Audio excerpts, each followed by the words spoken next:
नित्यं विमलमचलं सर्वादिसाक्षिभूतं भावातीतं त्रिगुणरहितं सद्गुरुवे नमः नमामि। सद्गुरु महाराजनो सद्गुरु निरात महाराजनो सद्गुरु सदाराम बापानो जय। सद्गुरु कुंवरराम महाराजनो सद्गुरु अमरसिंह महाराजनो जय। આજે પૂજ્ય સંત શિરોમણી એવા અમરસિંહ મહારાજની પુણ્યતિથિ ચોથી પુણ્યતિથિ નિમિત્તે એમના સુપુત્ર વિજયસિંહ તથા કુંદનસિંહ તથા તેમના સમગ્ર પરિવારજનોએ મળી અને સુંદર જ્ઞાન યજ્ઞનું આયોજન કર્યું। એ બદલ એમને તાળીઓથી વધાવો અને ખૂબ ખૂબ આભાર, ખૂબ ખૂબ ધન્યવાદ એમને। અને એ આ સત્સંગની સભામાં પધારેલા સંત મહાપુરુષ પરમ પૂજ્ય સંત શ્રી પ્રવીણરામ મહારાજ, એમનો આખો પરિવાર ભક્તિમય જીવન અત્યારે વિતાવી રહ્યા છે। આખે કુટુંબ જગ મહારાજને અમે તો જઈએ છે ને જોઈએ છે કે આખા કુટુંબમાં એટલો બધો વિવેક છે કે જેમ રામનું કુટુંબ હતું, જે શ્રી રામનું કુટુંબ હતું, અત્યારે વર્તમાન સમયે જોવા જઈએ, વખાણની વાત નહીં કરતો, પણ જે નજરે મેં જોયું છે અને જે અનુભવ્યું છે એ વાત કરું છું। આખું કુટુંબ રામના કુટુંબના જેવું જ કુટુંબ, એટલો બધો ભાવ, એટલો બધો પ્રેમ અને એટલો બધો વિવેક। આખું કુટુંબ શિક્ષિત છે। વિચાર કરો કે ઓસ્ટ્રેલિયા જે લોકો રહેતા હોય એમની જીવનશૈલી કેવી હોય, જે વિદેશમાં રહેતા હોય તો એ તમામ વિષયોથી ભરેલા હોય। જે વિદેશમાં રહેતા હોય એ લગભગ વિષયોથી ભરેલા હોય અને વિદેશમાં લગભગ જવાવાળાની કંઈક ને કંઈક અપેક્ષા હોય। અને આ કુટુંબ એવા કે જે વિદેશમાં રહેતા હોવા છતાં આપણી ભારતીય સંસ્કૃતિથી રંગાયેલા અને એમાંય નિરોધ મહારાજની જે પ્રણાલિકા છે એ જ્ઞાનને વરેલા અને એ પ્રણાલીમાં કમ્પ્લેટ પૂરેપૂરા રંગાયેલો એ કુટુંબ, એ મારો જાત અનુભવ નહીં પણ અનુભૂતિ છે। એટલે કહું છું, એટલે આ કહેવાનો મતલબ એટલો કે આપણે અહીંયા રહેતા હોઈએ છતાં આપણામાં એ સંસ્કૃતિ આવતી નથી અને વિદેશમાં જઈને પણ એ સંસ્કૃતિને સાચવી રહ્યા છે। અને એ પણ નિરોધ મહારાજનું જ્ઞાન જો સાચવવું ને જેવી તેવી બાબત નથી, એ જ્ઞાનને વળગી રહેવું, એ જ્ઞાનને અનુભૂતિ કરવી એ જેવી તેવી બાબત નથી। એટલે અમને પણ ધન્યવાદ આપો, એ પરિવારને પણ ધન્યવાદ આપું છું। બાજુમાં બેઠેલા અમારે મણિરામ મહારાજના પિતાશ્રી તો તમે બધા ઓળખો। એ દ્રષ્ટાંત આપવામાં બધા એમને રામ રમકડું, એમને પણ રામ રમકડું એ ઉપનામ હતું એમનું અને પ્રસિદ્ધ હતા। સદારામ બાપુએ નામ આપેલું એમને રામ રમકડું અને પ્રસિદ્ધ થાય। દ્રષ્ટાંતો કહેતા પણ એ દ્રષ્ટાંતો એટલા બધા એમ કે માર્મિક હતો અને એમાં મરમ સમાયેલો હતો। હાસ્ય સાથે આધ્યાત્મિકતા, એક ઓળું હાસ્ય, તમે ખુશ રહો, અને સાથે સાથે આધ્યાત્મિકતા। એ આધ્યાત્મિકતાના એ મણિરામ મહારાજ પણ અત્યારે એ સરસ હમણાં પ્યાલો ગાશે અને ઉંમર છે સતો લટકું લે છે। એટલે ખૂબ ખૂબ એમને અમારા બાબુરામ મહારાજ, સદેવરામ મહારાજ અને ભોપતરામ મહારાજને તો તમે આ પરિવારને પણ આપણે જે કુંવરદાસ મહારાજનો પરિવાર એ પણ લગભગ 95% ઉપદેશ, એમના ભાઈઓ તો લગભગ બધાય। ભોપતરામ તો આચાર્ય, અમરસિંહ મહારાજ તો આચાર્ય। અત્યારે રાધામાં અમરસિંહ મહારાજના ધર્મપત્ની નામ શારદાબેન છે પણ રાધામાનું ઉપનામથી ઓળખાય છે। એટલે એ પણ ખૂબ ભાવ। વિજયભાઈ ભલે કદાચ એ ઉપદેશમાં નથી આવ્યા છતાં ભાવ ને પ્રેમ આ જે ટકાવી રાખવું એ જેવી તેવી બાબત નથી। એટલે અમને પણ તળિયોથી વધાવો ખૂબ અને ખૂબ ખૂબ ધન્યવાદ આપું છું। બીજું વિશેષ આ જે ભજન સત્સંગ, જે કીર્તન, આનો હેતુ શું? આપણે પુણ્યતિથિ ઉજવવાનો હેતુ શું? ખાલી મનોરંજન માટે નથી। આ ઘણી વાર ગઈ અને આનંદ મેળવીને જતા રહેવાનો આ વિષય નથી। આમાંથી આપણે ઘણું બધું લેવાનું છે, ઘણું બધું પ્રાપ્ત કરવાનું છે। અને જે કોઈ જેને પરમાત્માનો સાક્ષાત્કાર નથી થયો, જેને પરમાત્માને જોયા નથી, પરમાત્માના દર્શન જેને નથી થયા, એ પરમાત્માના દર્શન કરવા માટેનું સાચામાં સાચું માર્ગદર્શન મળતું હોય તો ભજન સત્સંગમાંથી। ભજન સત્સંગમાંથી જ પરમાત્માની સીડી પરમાત્મા સુધી અર્ધવારસ એટલે હરકી પોઢી છે, હરકી પોઢી. એટલે મેં ત્યાંના એક મને પૂછ્યું, કીધું હરકી પોઢીનો અર્થ શું થાય? એટલે કે ભગવાન તરફ જવાની સીડી, પરમાત્મા તરફ જવાની સીડી.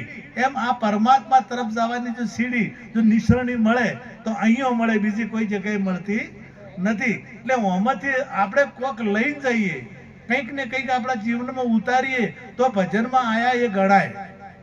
આપણે ભજન રાખીએ અને આપણા જીવનમાં ના આવે તો આ રાખેલું નકામ. અને આપણે આવીએ જો આ જીવનમાં ના ઉતરે, એક શબ્દ પણ જો આપણા જીવનમાં ના ઉતરે તો નકામ. આપણે ઘણી વખત તો જો શીખ આપવા જઈએ ને તો બધા લેવાવાળા હતા. યોગેશ્વર મહારાજ આપણે કહીએ ને તો હોમાં પડે નાખાવા. એટલે જો આ ભજનમાં આપણે વધારે પડતું કહેવા જઈએ આ તો એ બધાને લાગુ પડતું, બધાને જીવનમાં ઉતરતું. અને જો જીવનમાં ઉતરતું હોય ને તો આખા ભારત કેવો હોવો જોઈએ.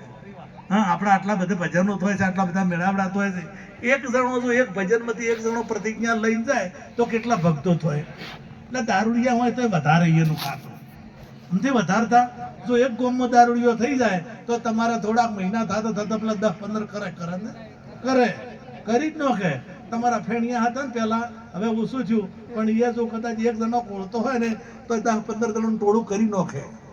અને આપણે હોય આપણાથી એક ના થાય તો પછી આપણું ભજન કોક પ્રહલાદજીને ચંડામ્બર ઋષિના એ ભણવા મૂક્યા હતા.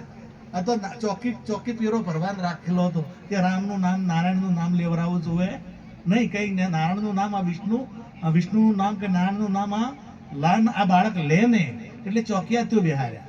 ભાઈ ચોકિયા તો આખા પાસા ત્યાં થોડાક ફેરફેર થયો એટલે મને નારાયણનું નામ સારું કર્યું, નારાયણ નારાયણ નારાયણ. એટલે ચોકિયા દોડીને આવ્યો, ના કહેવા બંધ કરાવવા આવ્યો. એટલે જેવો હાથ પકડ્યો ને, ના કીધે મોન્યું ના, ઘણા ના ના ના ના કર્યું પણ બંધ થયું. એટલે હાથ પકડ્યો ને પ્રહલાદજીનો એટલે એ ચાલુ થઈ ગયો. પેલો ના કહેવા આવ્યો તો એ ચાલુ થઈ ગયો, નારાયણ નારાયણ નારાયણ. એમ થતા મંત્રી આયા અને મંત્રીએ ચાલુ થઈ ગયા. બધા ગુરુ આયા તો ગુરુએ ચાલુ થઈ ગયા, મંત્રીએ ચાલુ થઈ ગયા, નારાયણ નારાયણ. બધા નારાયણ નારાયણ કહેતા કરી નાખ્યા. અને હરણાક્ષિપુને ખબર પડી કે મારા આશ્રમમાં જે મારો દુશ્મન છે એનું નામ લેવરાઈ ગયું છે. હરણાકંસ આવ્યો, હરણાકંસે પકડ્યો, હરણાકંસને લાગુ પડ્યું ને, કારણ કે આ બધાને લાગુ પડ્યું પણ હરણાકંસને લાગુ પડે એ ગમે તેમ કરો. આ વૃત્તિના જે હોય એને રામનું નામ લાગુ ના પડે. યોગેશ્વર મહારાજ આ જે વૃત્તિ છે તમે ગમે તેમ કરો ને, આખા સત્સંગમાં ડબોળી ગયો ને તો એને ના લાગુ પડે તો હમા પડે. હાહુ બહુ બે જમવા બેઠેલો હાથે અને મગની દાળ બનાવી એટલે મેં બે કોકરીઓ આવી ને એટલે હાહુ એ કીધું કે ભગવાનને 2 ઓખો આલી છે આવડી અને દેખાતું નથી. આવડામાં કોકરા આવે છે. વહુ કે 32 દોત આલ્યા છે, નથી ભાગી કહેતા. મન તો બે જ આલી છે પણ તમને 32 આલ્યા છે, તમે નથી ભાજી કહેતા ને આવા મળે તો તમે શું કરો? મને આમાં એના જીવનમાં ઉતર્યા કદી. એટલે આ ભજન જીવનમાં ઉતરવું ને. રામની વાત કરતો તો આપણે રામની મહારાજને આપણે કુટુંબ રામના સાથે વર્ણન મેં કર્યું હતું. તો એ કુટુંબમાં તમે વિચાર કરો કે રામ ભગવાન 14 વર્ષ વનવાસ નીકળ્યા, તૈયારી કરતા હતા એડવાની. એટલે ઉર્મિલાજી લક્ષ્મણ પાસે ગયા. ઉર્મિલાજી અને લક્ષ્મણ પાસે જઈ અને વિનંતી કરી કે મોટા ભાઈ વનવાસ જઈ રહ્યા છે અને એમના ધર્મપત્ની મારા મોટા બેન સીતાજી પણ એમની સાથે જો એમની સેવા કરવા આવતા હોય તો મને પણ લઈ જાઓ હાથે, તો હું તમારી સેવા કરીશ. તો લક્ષ્મણે શું જવાબ આપ્યો કે હું કદાચ તમને અંગાથે લઈ જાઉં ને તો મારું જે કાર્ય કરવાનું જે હેતુ છે એ એમાં બાધા આવે. મારે જે હેતુથી હું જઉં છું, હું ભગવાન રામની સેવા કરવા માટે જાઉં. અને જો તમે હાથો હો તો મારું મન તમારામાં લાગેલું રહે તો હું રામની સેવા બરાબર કરી શકું નહીં. એક ભાવ તમે જુઓ, આ ભાવ કેવો હશે. ભરતના પત્ની ભરત પાસે જોઈ છે. એમને નક્કી કર્યું કે આપણે 14 વર્ષ સુધી અયોધ્યામાં પગ નહીં મૂકવો, ગામના છેવાડે રહેવું અને અહીંયા પેલી પાદુકાનું પૂજન કરવું, આવું નક્કી કર્યું હતું. એટલે ભરતના પત્ની જે કે તમે અહીંયા રહો છો તો તમે મને અહીં ના રહેવા દો, હું તમારી સેવા કરું તો અહીંયા તમે મને રહેવા દો. એટલે ભરતે કીધું કે હું જે નથી કરી શક્યો એ તમારે કરવાનું છે, હું જે નથી કરી શકતો એ તમારે કરવાનું છે. એટલે હું 14 વર્ષ અહીંયા રહેવાનો છું, 14 વર્ષ આવવાનો નથી. તો 14 વર્ષ જે માતા પિતા માતાઓની સેવા કરવાનું જવાબદારી મારી હોય, પણ હું અહીંયા છું એટલે સેવા કરી શકું નહીં. એટલે એ ધર્મ તમારે નિભાવવાનો છે. એટલે તમે માતા પિતાની સેવા કરજો, આ ત્રણેય માયાની સેવા કરજો. લક્ષ્મણે પણ આ કીધું કે તમે માયાની સેવા કરજો, માતાઓની સેવા કરજો. વિચાર કરો કે આ ભાવ કેવો હશે. અને આ ભાવ જે આપણા કુટુંબમાં આવે, આ તો એનું નામ સ્વર્ગ, બીજું કોઈ સ્વર્ગ કહેવાય નહીં. અને આ જીવનમાં, આપણા જીવનમાં આ ભાવો આવવા જોઈએ. અને ભાવો ક્યારે આવે? કે જ્યારે આપણામાં જ્ઞાન થાય. મૂળ બધા ડખા જો હોય ને, અત્યારે યુક્રેન ને પેલું રશિયા ને આ બધા જે ઈરાન ને અમેરિકાના લડાઈ રહ્યા હોય, આ તો મૂળ દાવા છે ને બધાને. હા, દાવા, આ મારો હક છે ને આ મારો, તને આ ના કરવા દઉં, અને પેલો કે હું આ કરું, તને હું આ કરવા ના દઉં, પેલો કે હું આ કરું, પેલો કે આ મારો હક છે, પેલો કે આ મારો હક છે. મૂળ દાવા છે ને. અને દાવા, જે દાવા નથી છૂટતા એની લડાઈ નારી. જે દાવા નથી છૂટતા, એટલે દાવા કેમ નથી છૂટતા? કે સમજણ નથી. અને સમજણના અભાવે લઈ અને દાવા છૂટતા નથી. જો સમજણ આવે તો બધા દાવા છૂટી જાય. સમજણ આવે તો જે દેહનો દાવો છે, આપણને મરવાની બીક લાગતી જ નથી. મરવાની બીક લાગતી નથી, પણ બધાને છોડવાની બીક લાગે. આ બધાને છોડવા, અમારા પિતા, અમારા મોમા, અમારા કાકા, અમારા પત્ની, અમારા બાળકો, અમારું ઘર, અમારું ખેતર, આ બધો જે મોહ છે, આ મોહ છે, દાવો કર્યો છે. આમ તો એ તમારું રહેવાનું, તમે ગમે તેમ દાવા કરો તો એ રહેવાનું ખરું? આ નથી રહેવાનું. સતો દાવો એટલો બધો મજબૂત છે, મોહ એટલો બધો હજર થઈ ગયો છે કે પેલો મકોડો જો બટકું ભરે તો ઘોડું તૂટી જાય, પણ મેં મૂકે નહીં. આમાં મોહ એટલો વિચિત્ર છે કે તૂટી જાય પણ મેલ કરતો નથી. આ મોહને છૂટવો ને મોહમાંથી મોક્ષનો અર્થ જ એ થાય, મોહનો ક્ષય થાવો. મોહનો ક્ષય થાવો એનું નામ મોક્ષ. તમારા બંધનો બધા હોય ને તો મોહ ન છે. જો મોહ ના હોય તો મોક્ષ છે કોઈ ભય છે જ નહીં. પણ કે હા, આટલી બધી મારી વાલી પત્ની, આવી રૂપાળી પત્ની, અને આટલું બધું મેં વાડિયા મકાન બનાવ્યું છે, અને આ છોડીને જવું પડશે, આ મોહ છે. અને મોહની ભય જો લાગુ પડેલો હોય તો મોહને લઈને ભય છે, ન કે મૃત્યુનો ભય કોઈ સતાવે એવો છે નહીં. તો મોહને દૂર કરવા માટે પ્રેમ જોઈશે. અને ગીતામાં છેલ્લે કીધું કે આ મોહની નિવૃત્તિ થઈ એ જ મોક્ષ. અને આ મોહની નિવૃત્તિ કરવા માટે પ્રેમ જોઈશે. એ પ્રેમ સાચા જ્ઞાન વગર મળતો નથી. સાચું જ્ઞાન થાય, આત્મા પરમાત્માનું જ્ઞાન થાય. હું કોણ છું, હું ક્યાંથી આવ્યો છું, મારે ક્યાં જવું છે, એ સાચી સમજણ આવે તો જ આ જ્ઞાન, તો જ આ જે ડખા છે આપણા, મારા તારાના જે દાવા છે એ દાવા છૂટે. ન કે એ સિવાય દાવો કોઈ દાડો છૂટે એવો નથી. એટલે સદગુરુ મહારાજના ચરણે જવાનું. મહાપુરુષો બધા આ એક જ વાત કરે કે ગુરુના ચરણે જો, ગુરુના ચરણે જો. પણ આટલી બધી આ ગીતા કીધી તો ગીતાનું મોનતા નથી ને આપણું મોન. ગીતાએ કીધું છે તત્વિદ પ્રણિપાતેન પરિપ્રશ્નેન સેવ્યા ઉપદેક્ષેન જે જ્ઞાનમ જ્ઞાનીન તત્વદર્શિનમ. આ ગીતાએ વાત કરી કે જે તત્વજ્ઞાની પુરુષના ચરણે જાઓ અને આત્મજ્ઞાન પ્રાપ્ત કરવા માટે વિધિ સહિત જાઓ. અને વિધિ સહિત જઈ અને પ્રશ્ન પૂછીને સેવા કરી, પ્રણામ કરી આપ તમે પૂછો તો તમને બધા સંશયોનું નિવારણ થશે, બધા પ્રશ્નોનું સમાધાન થશે. આ ગીતાએ કીધું છે. તો ભારતમાં આપણે કઈ હિન્દુ છે અને સનાતની છે, આ કેટલા સનાતનીઓ હાર્યું માને છે? આ ગીતાની વાત કેટલા લોકો માને છે? ગીતાની મોનતાનથી, રામાયણની મોનતાનથી, અને આપણું જમતમ છે ને મોને મહારાજ. મહારાજ આપણે ગમે તેમ આવા મહાપુરુષોને તમે કૃષ્ણ હતા ને તો કૃષ્ણ વળાવ, કૃષ્ણને જ્યારે પાંડવોને યુદ્ધ થયું ને, યુદ્ધ એ વખતે 11 અક્ષરની સેના હતી તો દુર્યોધન વળાયું. અને જે સેનામાં કૃષ્ણ હતા, પાંડવોની સેનામાં કૃષ્ણ હતા ને, જે સેનામાં ભગવાન હતા ને એ 7 અક્ષરની જ હતી, અને પેલાની 11 અક્ષરની હતી. અત્યારે તારા એમ જ નથી.